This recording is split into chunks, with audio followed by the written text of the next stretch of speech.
ఈరోజు పులిహారం చేస్తున్నాను.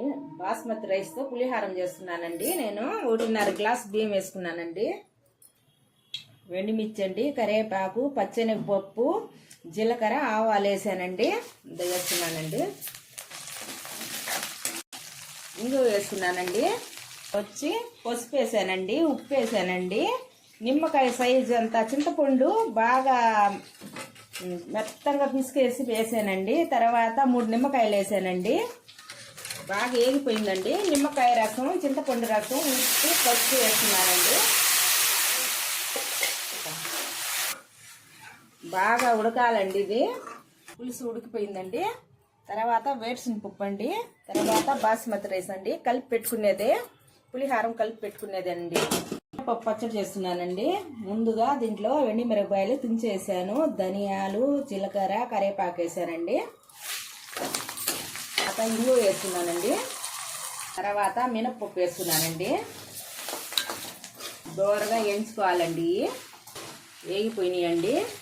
కాస్తున్నాను, దంచుతున్నానండి. ఉప్పు వేసాను, దంచుతా ఉన్నానండి. దానికి సరిపడిన అంత చింతపండు వేస్తున్నానండి. కొంతమంది టమాటా కూడా వేస్తారండి, నేను వేయలేదండి టమాటా. మినపప్పు వేస్తున్నానండి, అది మెత్తంగా అయిపోయింది. తర్వాత వచ్చి తెల్లగడ్డ వేస్తున్నానండి. మినపప్పు, తెల్లగడ్డ వేసానండి. ఎర్రగడ్డ వేస్తున్నానండి. అయిపోయిందండి. మినపప్పు పచ్చడి రెడీ అయిపోయిందండి. వేసానండి సాల్ట్ వేసాను, సోడా ఉప్పు అండి. మినపప్పు నానబెట్టుకున్నానండి రాత్రే. దీంట్లో పచ్చిమిరపకాయలు, ఎర్రగడ్డ, కరివేపాకు వేసుకున్నానండి. వడకు బాగా కలపాలండి.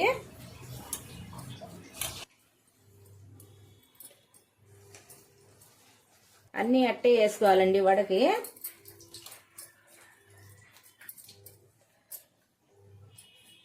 వడకి అన్నీ అట్టే ఇదండి. వడ రెడీ అయిపోయిందండి.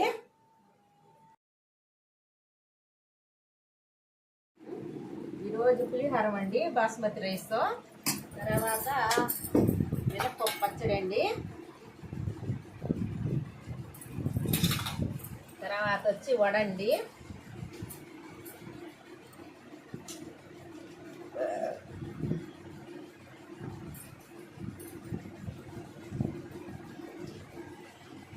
మినపప్పు పచ్చడి, వడ సూపర్గా ఉందండి.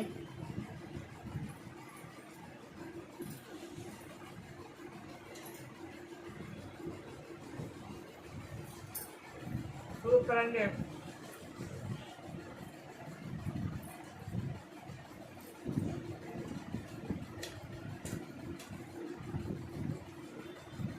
మీకు ఇష్టపడితే లైక్ చేయండి, షేర్ చేయండి, సబ్స్క్రైబ్ చేయండి.